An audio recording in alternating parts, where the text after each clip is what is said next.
Olá! Aí, eu Agora disse deu que ela era um certo, né? camaleão, gente. Semana passada ela estava rosa. Essa semana ela está aí, ruiva, Jean Grey. Essa semana ruiva Jean Grey, bem vermelho. Gente, como é que tá o áudio? Vai falando pra gente como é que tá, se tá bom, se tá ruim. Isso, nos deu um feedback do áudio. Na nossa última live, nós tivemos uns probleminhas técnicos, né, com isso. Ficou dando um eco bem chatinho o vídeo inteiro. Tá tudo certo, gente. Bom, enquanto a galera vai entrando, né, para quem já está aqui, eu gostaria de dizer que hoje é um dia especialmente muito importante para a gente, né? Hoje o nosso canal está completando um aninho. Há um ano nós Um estávamos ano. postando o primeiro vídeo, né, da Psicologia Descomplicada no YouTube. E nosso projeto ficou aí parado há alguns meses. E agora nós conseguimos retomar com ele. E eu estava Graças a pensando Deus. sobre essa questão de projetos. Quantas vezes a gente começa um projeto, ele tem algum probleminha técnico no meio do caminho e a gente desiste, né? Ao invés de só resolver o problema e tentar voltar com ele. E eu Voltar. estou realmente muito feliz que a gente conseguiu voltar com o nosso projeto e seguir adiante, mesmo depois dessa pausa, mesmo com probleminhas técnicos no caminho. E queria deixar essa mensagem para vocês, né? Dificuldades aparecem, mas não desistam. Se é um sonho de vocês, se é um projeto, voltem, foco e continua. E Ajuste e parabéns para o nosso volte. canal. Parabéns! A gente tá aí há quanto tempo junto, Sara? Muitos anos, né? Eu acho que já são 8 anos. 8 anos.8 anos.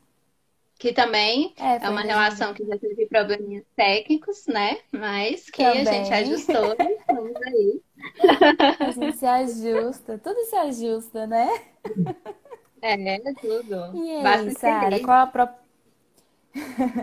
e qual é a proposta de hoje? Então, para quem não participou, não assistiu, né, a live da semana passada, nós falamos sobre a angústia, né? A gente falou um pouquinho sobre esse momento que nós estamos vivendo, né? Da questão da pandemia mesmo, da quarentena, mas a gente falou de uma maneira mais geral, né? Sobre o que era angústia, que nada mais é do que um sentimento, né? Que causa ansiedade, um mal-estar, né? Que acaba fazendo muito mal para gente que está bem potencializado nesse período. E conforme nós combinamos na semana passada, hoje a gente ia focar em alguns aspectos que está sendo realmente causadores de angústia na quarentena, né? Que seria o tédio, a procrastinação, a sobrecarga de trabalho, né? Ter que conciliar aí home office, filhos, casa, marido, é, como que está sendo essa multiplicidade de papéis e acaba que a pessoa não tem tempo para ela mesma, né? E isso está gerando muita angústia. E nós vamos abordar um pouquinho desses temas hoje. Primeiro dar oi, né, para o pessoal. Boa noite, tia Oi, Tânia. Boa gente, noite, boa noite. Gabi. Sejam todos bem-vindos. Muito bom ter vocês aqui hoje de novo, Pessoas assíduas, né? Gabi lá em adoro. Portugal, 2 horas da manhã, mas tá aqui, firme e forte com a Me sinto gente. lisonjeada, viu? Obrigada por estarem aqui de novo com a gente. Bom, então vamos lá, Paula. O que é tédio? Vamos começar por essa parte. O que é tédio? Que ótimo! Eu tava dando uma lida aqui sobre o tédio e acho que a gente propôs também trazer, não só nessa live, mas na próxima live, uma questão sobre existência, né? Uma questão existencial. Só que eu acho que o tédio ele tá muito relacionado a isso, né? Essa Uhum, questão existencial de que é um fenômeno que ele tá na modernidade, que as pessoas têm sentido isso por que afinal? Né? O que está trazendo esse sentimento do tédio? E aí a gente vê que essa busca por algo, o tédio é algo que falta, né? Então, é essa busca por algo para afirmar a minha existência. Eu preciso afirmar. Quantas vezes a gente passa tempo e tempo é, na televisão ou no WhatsApp, sempre em busca de algo para nos preencher. Eu acho que a gente até falou sobre isso na última live, né? Sobre as faltas. Mas o tédio é essa falta, é essa busca por algo para nos afirmar. Sim. E é engraçado que a gente tem, assim, no senso comum, uma visão muito diferente do tédio, né? A gente acha que tédio é não ter o que fazer. Ah, então não tem nada de para fazer, eu estou entediado. E na verdade o tédio é essa falta de vontade do que fazer, né? É uma pessoa tá ali estagnada. Às vezes tem até coisa demais para fazer, mas ela tá estagnada, ela não quer fazer nada, ela não consegue fazer nada. E isso está muito atrelado ao cansaço mental, né? Uma coisa que a gente vê muita gente reclamando por aí. Eu estou mentalmente cansado, né? Meu corpo físico está bem, eu não fiz nada de cansativo, mas eu estou mentalmente cansada. E aí, como que descansa, né, a mente? Como que ele faz para lidar com esse mentalmente cansado? E aí vem essa estagnação, né? Tanto cansaço mental é um conflito tão grande com essa existência que acaba gerando o tédio. E aí, como que lida com ele?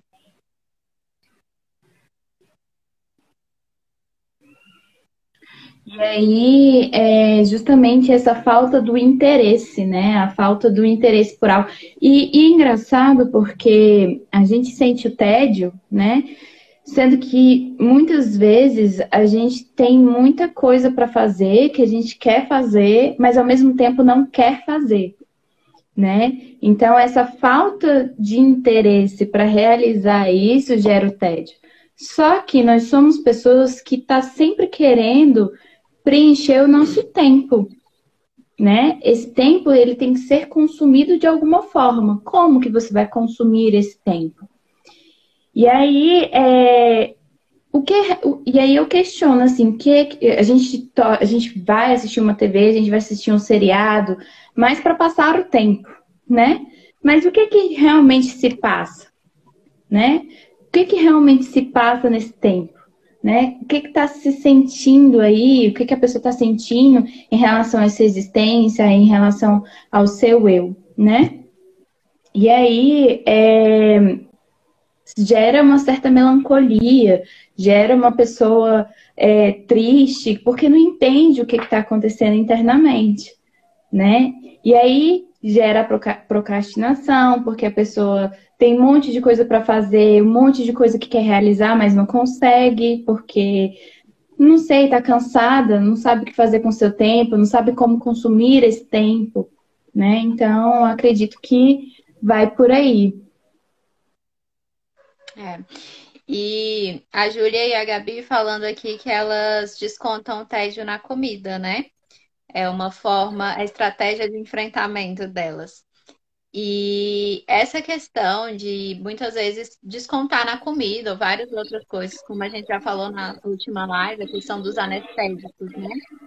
E a Paula trouxe também a questão da procrastinação. Esse cansaço mental, essa falta de vontade do que fazer, leva a uma procrastinação, leva a um estado de ansiedade, né? E muitas das vezes é necessário anestésico, seja comida, seja qualquer outra coisa, né? A pessoa acaba descontando nisso. E já que a gente entrou nesse ponto da procrastinação, né, que o tédio nos leva muitas vezes a procrastinar, essa semana eu coloquei aqui no Instagram uma caixinha de perguntas sobre a live, né? Se alguém queria fazer perguntas. E me perguntaram sobre como fazer para vencer a procrastinação. E aí eu fui ler um pouquinho a respeito da procrastinação, né, para ver quais as melhores dicas que eu podia dar para a pessoa em relação a isso. E o que eu vi a respeito da procrastinação é que esse estado ansioso, né, de querer fazer muito, de querer ter controle e de não fazer nada, de se sentir estagnado, muitas das vezes está relacionado a questões muito mais profundas do ser, né? Às vezes a gente relaciona um pouco com procrastinação com preguiça. Ah, eu tô com preguiça de levantar e lavar a louça. Então, eu tô procrastinando lavar a louça. Eu tô com preguiça de ler um livro. Tô procrastinando a leitura do livro. Só que não necessariamente é preguiça, né? Por trás dessa preguiça há outros fatores. Que aí vem também a questão do existencialismo, né? É, Quem é essa pessoa que está evitando alguma atividade, né? Então, por que que você está deixando isso de lado? Né? Na semana passada a gente fez aquela pergunta: quem é o eu de agora? Né? Foi a reflexão do fim da live. Quem é o eu de agora? E esse autoconhecimento é muito importante para lidar também com a procrastinação. Claro que tem dicas práticas, né? Eu posso dar aqui várias dicas práticas de como lidar com a procrastinação. A minha favorita é planner. Eu falo isso com todos os meus pacientes. Faz um planner, senta, planeja tudo que você tem para fazer, né? Faz aquela listinha ali diária. Hoje eu tenho que realizar tal e tal atividade, vai fazendo e vai ticando. Por que do planner? É muito bom a sensação de você ter certo controle sobre as coisas, né? Nós, seres humanos, nós temos essa necessidade um pouquinho do controle, né? E quando a gente quer realizar tudo de uma vez, a gente perde o controle, né? Você quer abraçar o mundo inteiro e você acaba não fazendo nada. Mas quando você consegue ali estipular uma meta e que seja uma meta atingível, né? Não adianta você querer resolver tudo num dia só, fazer tudo de uma vez, mas se você consegue estabelecer metas atingíveis e você vai ali ticando elas e vê que você está atingindo aquelas metas, aquilo vai te deixar mais motivado, vai dar uma sensação de prazer, de realização, porque você traçou um objetivo e você cumpriu ele. E você conseguiu organizar ele mentalmente. Então, às vezes, você vai escrever seus objetivos do dia e você vê que talvez aquilo não seja melhor fazer hoje, você pode fazer amanhã, que vai ser mais legal fazer amanhã, né? Você pode ver como que combina melhor os seus horários, a sua rotina. Você consegue se estruturar melhor, você consegue executar e isso vai te dar uma sensação de prazer que te gera mais motivação. Isso é uma dica prática para quem quer lidar com a procrastinação. É garantido que vai funcionar para todo mundo? Não. Por quê?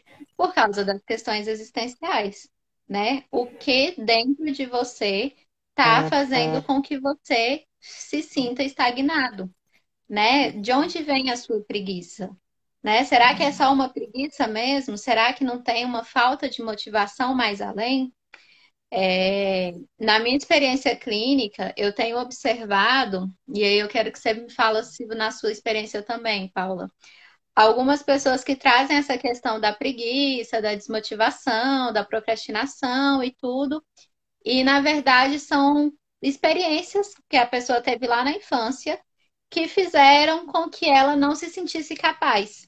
Então é melhor nem fazer, né? Se eu não sou capaz, se eu não vou atingir nada, vou fazer para quê?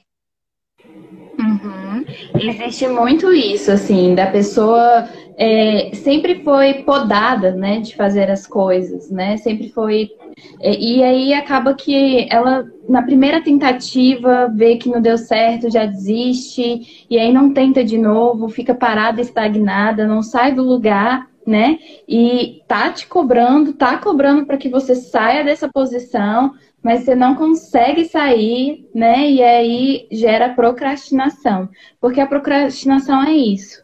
É a vontade de você fazer algo, só que tem outras coisas para realizar, né? Uma responsabilidade, um outro trabalho, alguma coisa assim nesse sentido.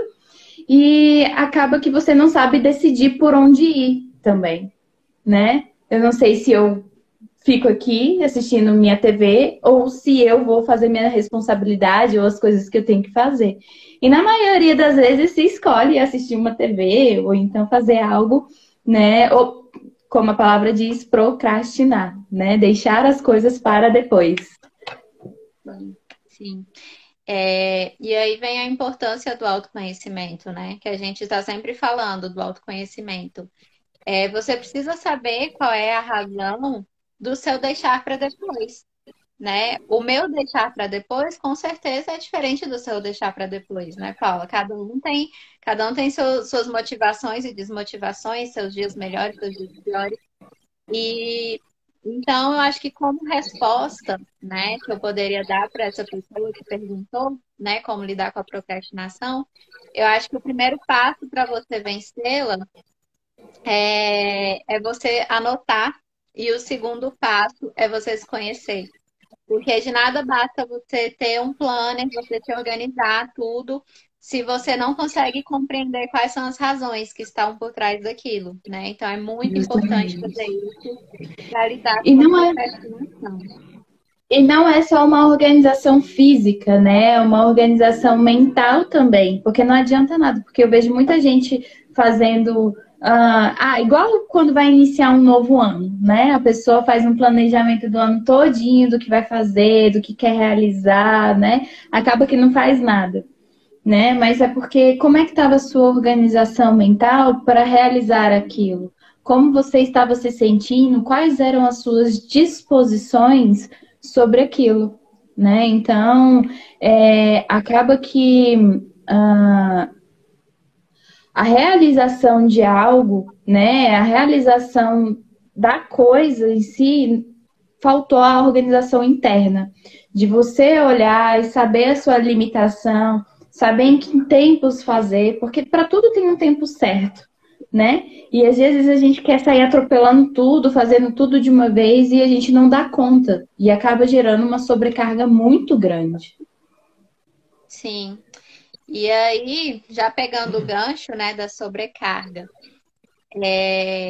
nós já vivemos num mundo de muita sobrecarga, né? Principalmente para nós mulheres. Até um certo tempo, né, há uns anos, era dividido. O homem saía para trabalhar e a mulher ficava em casa, né? Então, cada um tinha ali sua função. Até que a mulher conseguiu o direito de trabalhar, né? A mulher começou a sair, ter sua vida, sua independência. Só que a sociedade não conseguiu se organizar em relação a isso, né? A mulher adquiriu a independência para trabalhar, mas ela não adquiriu o apoio do marido dentro de casa, né? Então, além do trabalho de fora, ela continuou responsável pela casa, pelos filhos, pelas obrigações de esposa, né? Que algumas pessoas ainda acreditam, né? Que a esposa tem obrigações em relação ao seu marido.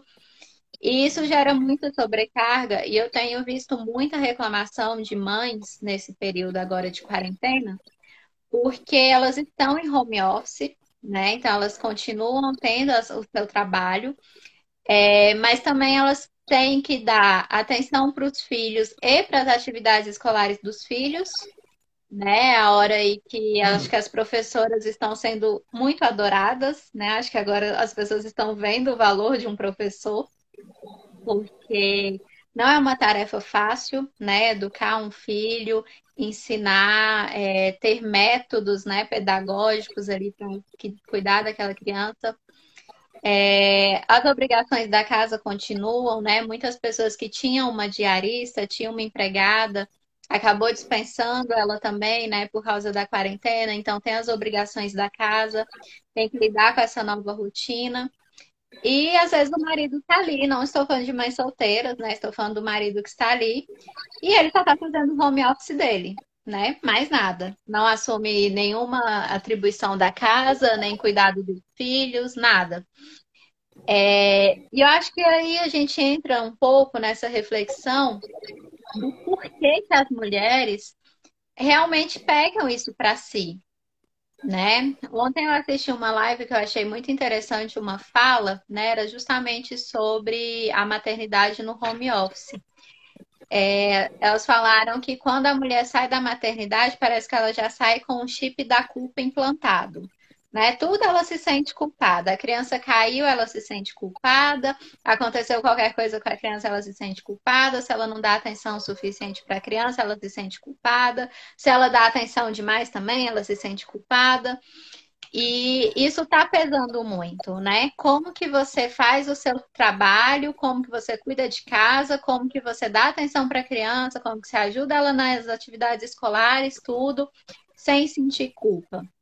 E aí eu fui refletir sobre isso, e uma coisa que eu tenho trabalhado muito no consultório com mães e esposas é a questão de delegar, né? Delegar funções. Parece que mulher, além do chip da culpa, ela tem um pouquinho de senso de Mulher Maravilha, né? Ela quer dar conta de tudo. E Quer fica fazer esperando tudo. que o outro tenha o bom senso, né? Que ele está lá, assim, não, um dia ele vai acordar e vai me ajudar milagrosamente. E não vai, não vai. E não Ela não divide, foi né, o criada peso. para isso, né? Ela não foi criada para isso, a cultura não diz isso, o óbvio não é óbvio, né? Então isso não vai acontecer. Então é importante também ter essa consciência de começar a delegar atividades e se eximir um pouco dessa culpa, né? Deixar um pouco dessa culpa de lado, dividir melhor essa questão dos papéis, das atividades. E quando eu falo essa questão de delegar, não é nem só para o marido, né? Mas para os próprios filhos. Uma criança, por exemplo, de 9, 10 anos, ela consegue arrumar a própria cama, né? Ela consegue juntar os seus brinquedos pela casa, ela consegue guardar o sapato no lugar correto, ela consegue colocar roupa no cesto de roupa suja. E por que que as mães não delegam isso para os filhos? Por que que elas assumem tudo para si, né? Então eu acho que é algo que está pesando muito agora na quarentena e, e que precisa ser trabalhado essa culpa, né? Essa culpa e esse senso de responsabilidade. Porque senão pesa muito, né? Pesa demais. E uma das coisas que eu tenho visto, isso tudo que você falou é uma das coisas que também trabalho dentro da clínica, e ainda vem a culpa da mãe falar assim, eu me sinto culpada porque eu não tenho tempo para os meus filhos, mesmo estando dentro de casa, né? Sim, Então, olha como a culpa recai sobre o fato dela não estar tendo um tempo para poder ficar só para fazer nada com as crianças, né? Então, como que essa mulher está, como ela está se sentindo diante disso, diante das obrigações, da carga que é ser mãe, né? Ser mulher dentro da modernidade, porque ela tem que dar conta do trabalho, das tarefas domésticas, né? Da alimentação, do cuidado do filho, do jardim, né? Da limpeza, de tudo, né? Então acaba que essa mãe sobrecarrega e ela não consegue dividir. Ela não consegue falar assim, olha, filho, vamos fazer isso aqui, você cuida de guardar seus brinquedos, cata suas coisas, né? Ou então fala pro marido, olha, lava a louça enquanto eu arrumo isso daqui, para poder também, no final, ela ter um tempo para ela. Então, sim, eu acho que também gera o que a gente conversou sobre, começou falando sobre como que eu estou passando esse meu tempo? Para que eu estou dedicando o meu tempo? Né? Porque se a mãe parar, ela vai olhar e vai se sentir culpada também porque tá parada, sem fazer nada, deixando as coisas acumularem, né? sim, Então, a culpa vai vir em todos os motivos que a gente falar, né? sim. E isso é interessante, essa questão do tempo, né? Nós estamos falando desde a primeira live sobre o tempo. Questão tanto de procrastinação, questão de produtividade. E agora, em home office, na verdade, ganha-se tempo, né? Olha o tempo que a gente perdia, acho que principalmente aqui em Brasília, que é uma realidade bem presente, né, das cidades grandes, é essa questão do trânsito, né? O tempo que você passa no trânsito para levar o seu filho na escola, para buscar, para se deslocar até o seu trabalho, engarrafamento, o estresse que isso te causa. E é um tempo que agora ele está sendo poupado, né? Você acorda, o seu trabalho está ali na sala da sua casa, no seu escritório, né? Então, é um tempo que é poupado e ainda assim não se tem tempo. E eu acho que nessa questão de tempo, né? E eu acho que entra dois pontos aí. Um, essa questão da organização que eu falei em relação à procrastinação. Quando você tem um planner, quando você se organiza, você administra melhor o seu tempo, né? Porque o tempo tem, as horas continuam tendo 24 horas, os dias continuam tendo 24 horas por dia, né? Então tem tempo, né? E, na verdade, a gente está ganhando tempo, a gente está economizando tempo com trânsito, com outros fatores, mas falta essa organização, né? Falta essa questão de delegar funções, né? De organizar. E aí vem a questão da produtividade, né? Por que que tem essa culpa toda, né? Por que sente tanta culpa de não dar atenção para o filho, de estar em casa e não dar mais atenção para ele, de estar em casa e não ter tempo para si mesmo e tudo? Vem a questão da produtividade, né? Porque tem que produzir, produzir, produzir, produzir. Então tem que ser uma excelente profissional, tem que ser uma excelente dona de casa, tem que ser uma excelente mãe, né? Tem que ser uma excelente esposa e acaba não dando valor às questões simples, às questões de realmente tempo de qualidade, né? Porque você não tem que estar ali o tempo todo com seu filho porque vocês dois estão em casa. Vocês precisam ter um tempo de qualidade. Mas tanto você precisa ter um tempo de qualidade para você, né? Para ficar com você mesma, para fazer atividades para si mesma, como a criança também precisa disso, né? A criança ela também precisa conviver com esse ócio, ela precisa desenvolver a criatividade dela, né? De inventar novas brincadeiras, de lidar com as frustrações dela de estar dentro de casa, porque a criança é um ser humano. E eu acho que uma coisa que pega muito para as mães é esse senso de ser responsável 100% pelo filho. E não, né? O filho vai chegando ali numa certa idade que ele vai criando uma autonomia e a mãe precisa permitir isso, né? Ela precisa permitir que a criança vá adquirindo essa autonomia, né? Vá se desligando dela aos poucos. E isso é muito dito na psicanálise, né? Que a boa mãe é aquela que supre tudo quando precisa suprir, mas que também deixa que a criança, né, que o filho caminhe com as suas próprias pernas e saiba o momento de recuar, né? Então, acho que isso é outro ponto que acaba complicando muito essa situação de quarentena. E E isso falando advém também, só para fazer um complemento, isso advém também da necessidade dessa mãe estar fazendo alguma coisa o tempo todo, né? E ela acaba sufocando tanto o filho porque ela não consegue ter tempo para ela, que ela não, ela precisa deixar aquela criança certinha, engomadinha, bonitinha, né?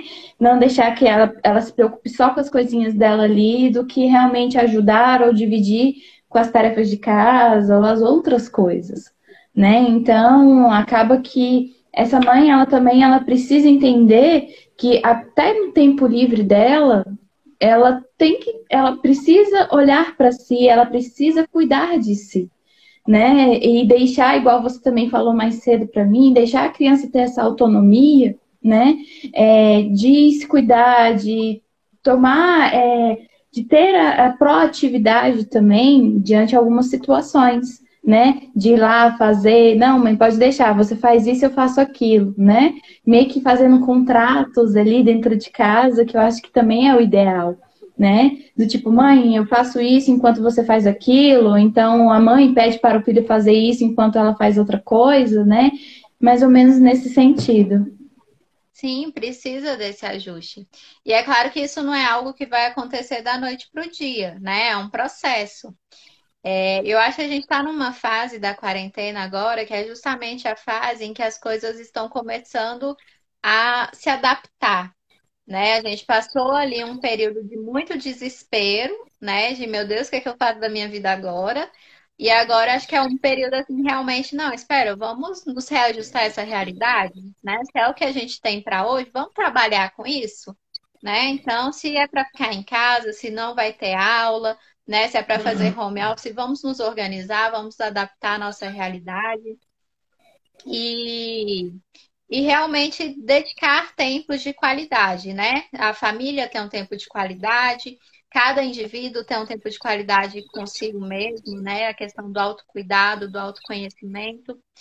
E focando um pouquinho nessa questão da produtividade, porque a sobrecarga, ela vem muito desse senso de ter que produzir sempre, né? Como mãe, ter que ser sempre a mãe que faz tudo pelo filho, como esposa, ser a esposa que faz tudo pelo marido, como dona de casa, ter uma casa brilhando, impecável, como mulher, tá sempre bem arrumada, se sentindo bem, corpo sarado, aquela coisa dentro do padrão. Como profissional, sempre está produzindo, né, se desenvolvendo e tudo. E aí, eu acho que seria bom a gente trazer agora aquele conto que você selecionou para a gente apresentar, né, da moça tecelã, que é muito interessante, né, a forma como ele traz o estrago que esse senso de produtividade acaba trazendo para a vida. Você lê ele pra gente? Posso ler, sim. Vou ler ele completo? A gente está com tempo, pode ler. Então, né? A moça tecelã acordava ainda no escuro, como se ouvisse o sol chegando atrás das beiradas da noite, e logo sentava-se ao tear. Linha clara para começar o dia, delicado traço cor de luz, que ela ia passando entre os fios estendidos, enquanto lá fora a claridade da manhã desenhava o horizonte. Depois, lãs mais vivas, quentes lã iam tecendo hora a hora em longo tapete, que nunca acabava. Se era forte demais o sol e nos jardins pendiam as pétalas, a moça colocava na lançadeira grossos fios cinzentos de algodão mais felpudo. Em breve, na penumbra trazida pelas nuvens, escolhi um fio de prata que, em pontos longos, rebordava sobre o tecido. Leve, a chuva vinha cumprimentá-la à janela. Mas se durante muitos dias o vento e o frio brigavam com as folhas e espantavam os pássaros, bastava a moça tecer com seus belos fios dourados para que o sol voltasse a acalmar a natureza. Assim, jogando a lançadeira de um lado para o outro e batendo os grandes pentes do tear para frente e para trás, a moça passava os seus dias. Nada lhe faltava. Na hora da fome, tecia um lindo peixe com cuidado de escamas. E eis que o peixe estava na mesa, pronto para ser comido. Se sede vinha, suave era a lã cor de leite que estremeava o tapete. E à noite, depois de lançar seu fio da escuridão, dormia tranquila. Tecer era tudo o que fazia, tecer era tudo o que queria fazer.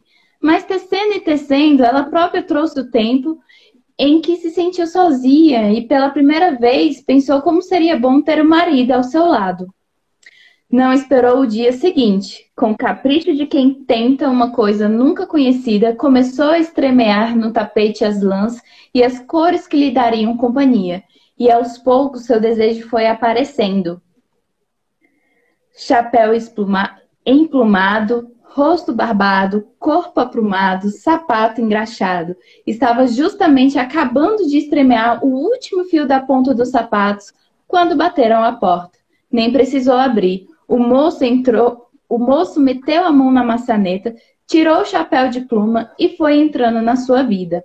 Aquela noite, deitada contra o ombro dele, a moça pensou nos lindos filhos que teria para aumentar ainda mais sua felicidade. E feliz foi durante algum tempo.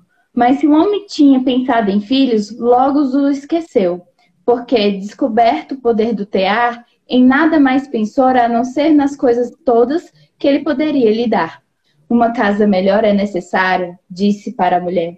E parecia justo agora que eram dois, exigiu que escolhesse as mais belas lãs cor de tijolo, fios verdes para os batentes, e pressa para a casa acontecer. Mas pronta a casa já não lhe parecia suficiente. Para que ter casa se podemos ter palácio? Perguntou. Sem querer resposta, imediatamente ordenou que fosse de pedra, com arremates em prata. Dias e dias, semanas e meses, trabalhou a moça tecendo tetos e portas, e pátios e escadas, e salas e poços. A neve caía lá fora e ela não tinha tempo para chamar o sol. A noite chegava e ela não tinha tempo para arrematar o dia. Tecia e entristecia, enquanto sem parar batia os pentes acompanhando o ritmo da lançadeira. Afinal, o palácio ficou pronto. E entre tantos cômodos, o marido escolheu para ela o seu tear, o mais alto quarto da mais alta torre. É para ninguém saiba do tapete, disse. É para que ninguém saiba do tapete, disse. E antes de trancar a porta-chave, advertiu. Faltam as estrebarias, e não se esqueça dos cavalos. Sem descanso, tecia a mulher os caprichos do marido, enchendo o palácio de luxos, os cofres de moedas, as salas de criados. Tecer era tudo o que fazia, tecer era tudo o que queria fazer. E tecendo, ela própria trouxe o tempo em que sua tristeza lhe pareceu maior que o palácio com todos os seus tesouros. E pela primeira vez pensou como seria bom estar sozinha de novo. Só esperou anoitecer. Levantou-se enquanto o marido dormia, sonhando com as novas exigências. E descalço, para não fazer barulho, subiu a longa escada da torre, sentou-se ao tear. Desta vez não precisou escolher linha nenhuma. Segurou a lançadeira ao contrário e, jogando os velóis de um lado para o outro, começou a desfazer o seu tecido. Desteceu os cavalos, as carruagens, as estribarias, os jardins, depois desteceu os criados e o palácio e todas as maravilhas que continha. E novamente se viu na sua casa pequena e sorriu para o jardim além da janela. A noite acabava quando o marido, estranhando a cama dura, acordou e, espantado, olhou em volta. Não teve tempo de se levantar. Ele já desfazia o desenho escuro dos sapatos. Ela já desfazia o desenho escuro dos sapatos e ele viu seus pés desaparecendo, sumindo as pernas. Rápido, o nada subiu-lhe pelo corpo, tomou o peito aprumado, o emplumado chapéu. O peito aprumado, o emplumado chapéu. Então, como se ouvisse a chegada do sol, a moça escolheu uma linha clara e foi passando devagar entre os fios, delicado traço de luz que a manhã repetiu na linha do horizonte. Esse é um conto da Marina Colasanti, dentro da ilustração bordada das irmãs Dumont. Eu acho que esse conto, ele consegue trazer de uma forma artística, né? Essa realidade que nós temos discutido. É tanta busca, né, por algo que a gente não sabe nem o que é, né? A gente busca tanto algo a mais, né? Produzir sempre mais, conquistar sempre mais, ter sempre mais, parecer sempre mais, porque às vezes o ter nem é tão importante, mas o parecer que tem é. Né? Não precisa nem tanto ter, mas contanto que você mostre que tenha, né? Que as pessoas pensem que você tenha já é o suficiente. As redes sociais estão aí para isso, né? Sim. E com isso se perde a essência, né? Se perde a simplicidade, se perde o prazer, se perde a felicidade.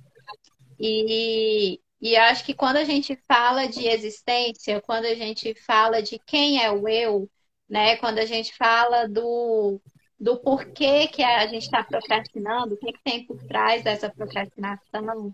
Quando a gente pensa em planners, em metas, eu acho que é impossível a gente não pensar nesses caminhos que a gente vai trilhar, né, nos resultados que a gente quer ter, e se a gente está sendo autêntico nisso, né? Será que é isso mesmo que se quer? Porque no início do conto, a moça tecelã tinha tudo. Tudo que ela queria era tecer. E ela estava tecendo e ela estava feliz. Até o momento que ela quis algo mais.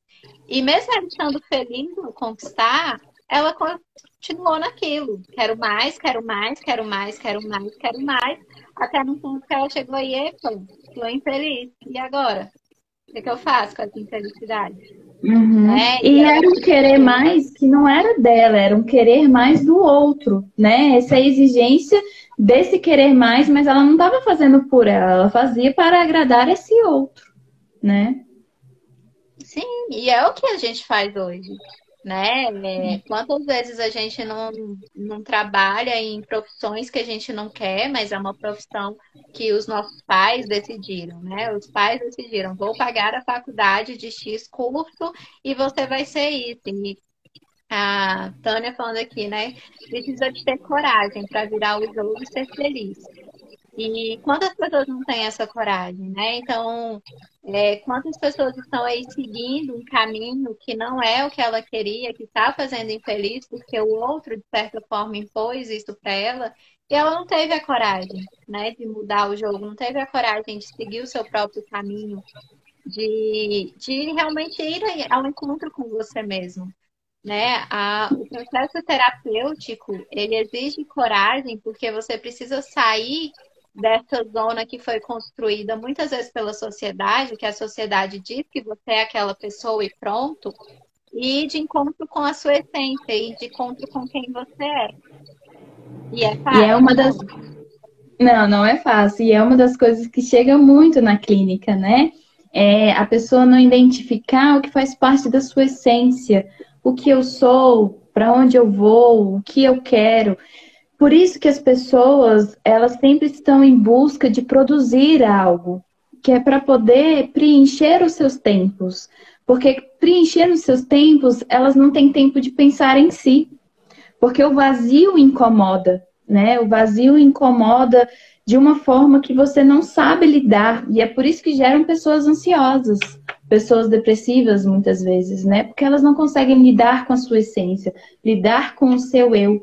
E como seguir em frente sabendo o que você quer, o que você precisa, né? Eu sempre trago esses pensamentos. E aí, quando a gente vai pedir para refletir ao longo da semana, olha, vamos refletir sobre o que aconteceu na sessão hoje, a pessoa chega para mim e fala, eu tive tanta coisa para fazer que eu não consegui pensar, né? Até E aí eu fico... Como é que é? Às vezes a pessoa até esquece, ela esquece que foi trabalhado na sessão anterior, ela esquece que era para refletir durante a semana. O que era mesmo que a gente falou? Ela esquece de si mesma. Eu acho engraçado que às vezes alguns pacientes eles chegam falando assim: ai, Sara, desculpa, eu não fiz a tarefa de casa. Mas você não tem que pedir desculpa para mim, você tem que pedir desculpa para você mesmo, né? O resultado não é para mim. Você está deixando você de lado, não sou eu. Né? Eu tô aqui, seguindo a minha vida, fazendo o meu trabalho, não mudei nada na minha vida. É prejudicial para a pessoa, para aquela que fugiu do encontro com ela mesma. E assim, é doloroso muitas vezes, né? Porque quando você fala assim, a pessoa se ocupa para ela não lidar com a essência dela, e acaba que às vezes ela cria uma persona, né? Ela cria um personagem do quem ela é. Ela se diz tanto aquilo que ela acredita, né? Ela acredita que é aquilo. E aí, quando ela descobre que não é, muitas vezes isso é muito doloroso, né? Você passou anos se enganando, você passou anos sendo infiel a você mesmo, né? Uhum. E muita gente vai se redescobrir depois de anos, né? Se passam 40 anos, 40, 50 anos, como eu vejo na clínica, e a pessoa tendo que iniciar do zero uma nova vida, uma nova coisa para si. Porque ela passou tanto tempo desperdiçado para fazer coisas para os outros e não para si, né? Cuidando dos outros e não de si, que acaba que ela não entende o que faz parte da essência dela, do que ela quer, né? Então, igual a Tânia falou, né? É muito duro descobrir, né, sobre essa autoinfidelidade, né? Desse olhar interno de você não ser fiel a si, né? Não ser fiel às suas questões, de você mudar os seus interesses e desejos por outro, né? Igual a moça tecelã, ela estava muito feliz na casa dela, mas ela queria uma pessoa porque gerou um vazio, gerou alguma falta e ela quis preencher com algo. Só que esse algo não foi suficiente. Na verdade, estava exigindo tanto dela que ela não deu conta. né? Ela não deu conta, não quis mais, cansou e desfez. E foi viver na simplicidade, que era o que deixava ela feliz. Sim. E interessante essa questão da mudança, né? Você falou, as pessoas chegam à clínica aos 40, 50 anos, e lidar com a mudança. Primeiramente, a mudança ela já causa muito medo por ser algo novo, né? É um terreno desconhecido, você não sabe aonde você está pisando. E quando a pessoa ela passa por isso aos 40, 50 anos, ela traz muito aquela dor da mudança nessa idade. Ela fala, não, mas agora, com essa idade, como que eu vou começar do zero? Como que eu vou mudar essa minha realidade agora? Né? Como que eu vou começar uma nova carreira? Como que eu vou mudar de vida? Era para eu já estar pensando na minha aposentadoria, era só para eu curtir a vida e viajar, não é a hora da mudança, né? Então, são vários fatores que causam esse incômodo, causam essa dor e às vezes requer realmente muita coragem. Eu coloquei o link aqui, não sei se dá para entrar direto. Apareceu aí? Apareceu. Esse link aqui tá o texto, porque estão pedindo, né? Tá aí o texto que de repente para dar uma lida, ou então a pessoa pode ter mais reflexões e é interessante até. E para quem não conseguir acessar o link também, nós vamos colocar essa live no YouTube também, né? No nosso canal, Psicologia Descomplicada. E lá nos comentários, né? Na descrição do texto, do vídeo, nós vamos deixar esse conto, né? Porque eu acho que a cada vez que a gente lê é uma interpretação diferente, né? A cada vez que a gente para e reflete, a gente consegue ter uma nova percepção sobre o conto. Então, quem gostou realmente seria legal que lesse novamente, né? Que tivesse mais contato com esse conto, que tem muito a nos ensinar, muito mesmo. Vixe, dá para tirar interpretações diversas aí dentro desse conto, né? Então, acho que vale a pena, assim. E também de você levar para a clínica, às vezes você também se identificou com algo, né? E o mais interessante disso tudo, tudo isso que a gente falou, do tédio, da procrastinação, da produtividade, dessa busca constante por algo, por preencher vazios, gera o nosso tema, né? Da live, que é a angústia, né? Porque as pessoas, elas estão cansadas de procurar sempre algo, né? Cansadas de tentar preencher esses vazios. E vai gerando uma angústia pela falta, né? Sim. Nós já estamos aí nos últimos 10 minutos da live e eu queria falar com os nossos telespectadores. Gente, alguém tem pergunta, algum comentário, algo que vocês queiram trazer para a gente, uma experiência, um incômodo, né? Eu queria abrir esse momento realmente para um bate-papo aqui entre a gente, né? Essa live acabou sendo muito mais eu e Paula. Semana passada nós tivemos uma participação super legal. E essa acabou sendo muito mais um diálogo entre nós duas, mas eu queria saber de vocês agora, né, nesse finalzinho de live, se tem algo que vocês gostariam de nos perguntar, de trazer, de compartilhar com a gente, levantar uma discussão aqui antes da gente encerrar essa live de hoje. E já dando os avisos finais também, na semana que vem nós vamos ter a nossa última live desse tema, né? Que vai ser bem focada nas questões existenciais. Nós vamos discutir bastante sobre o existencialismo, sobre o sentido da vida, sobre como nós nos relacionamos com nós mesmos, com o outro, com o mundo, né? Então, já queria deixar aí o convite para vocês, né, para estar aqui com a gente na semana que vem. E se vocês preferirem outro horário também, eu queria deixar essa abertura para vocês opinarem. né? Se tem outro horário do dia que vocês acham melhor, que vocês poderiam participar mais, que seria mais interessante, né?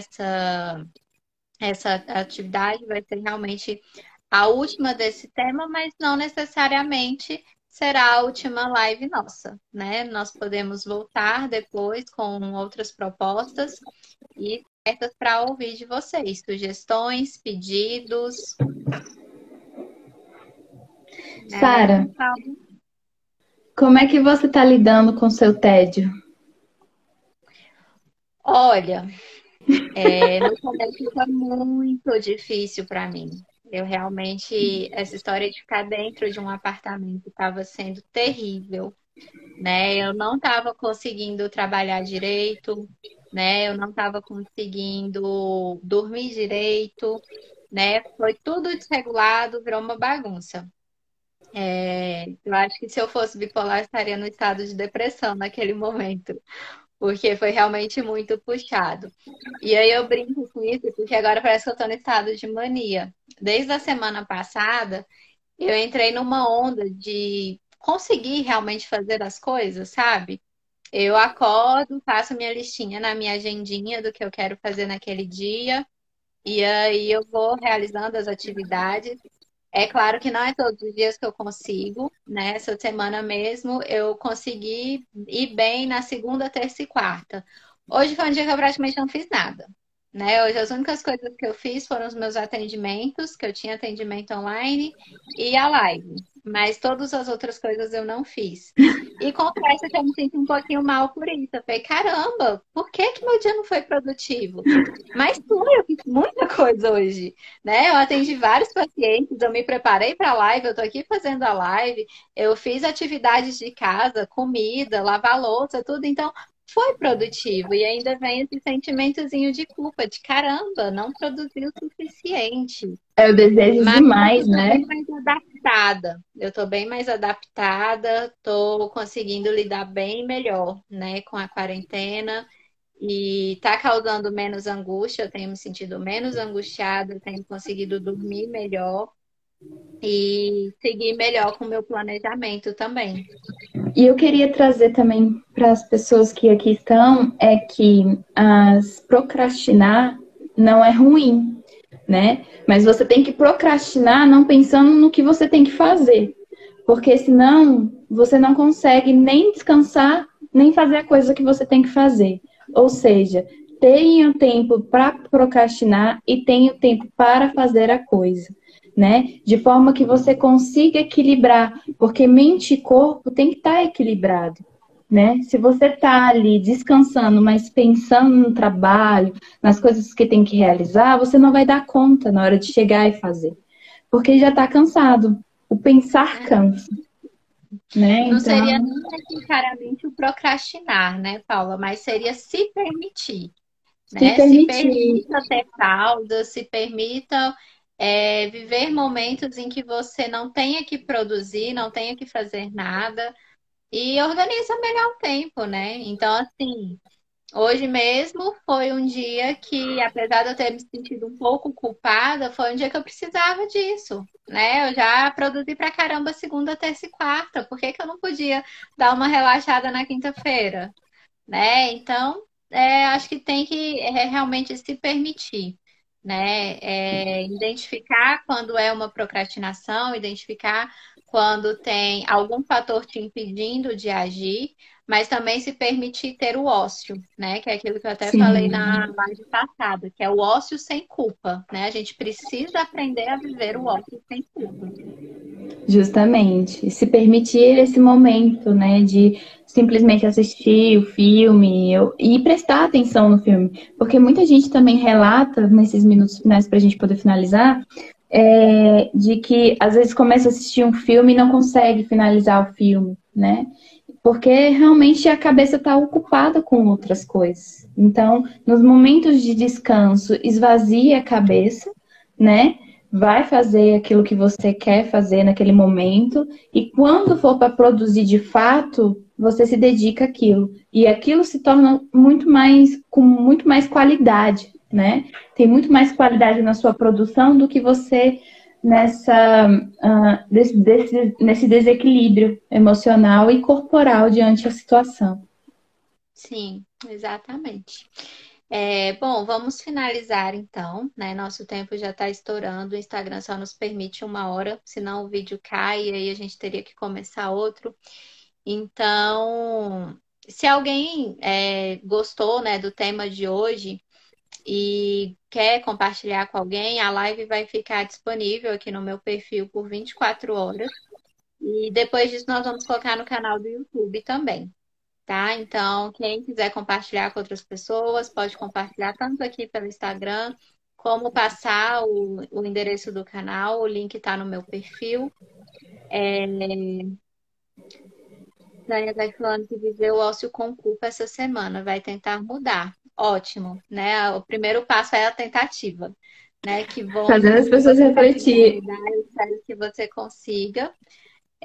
O ócio sem culpa é realmente algo maravilhoso, né? Que todos nós precisamos tentar cumprir. E é isso, gente. Obrigada pela participação de vocês. Muito Nós obrigada. nos vemos na próxima semana com a finalização desse tema, tá? E qualquer dica, sugestão, reclamação, dúvida, meu direct está aí aberto para vocês, tá bom? Obrigada, Paula, por estar aqui comigo, né? Por estar aí nesse projeto há 1 ano do Psicologia Descomplicada. E que venham muitos anos e muito resultado para nós e nosso trabalho juntas. Com certeza. Espero ter muitos trabalhos, muitos temas para se debater, muitas coisas para se falar. Acredito que isso vai acrescentar muito para as pessoas, né? Trazer muitas reflexões sobre a vida. É esse o nosso objetivo. Então, uma boa noite e até Beijo semana para que vem. vocês. Até a próxima semana.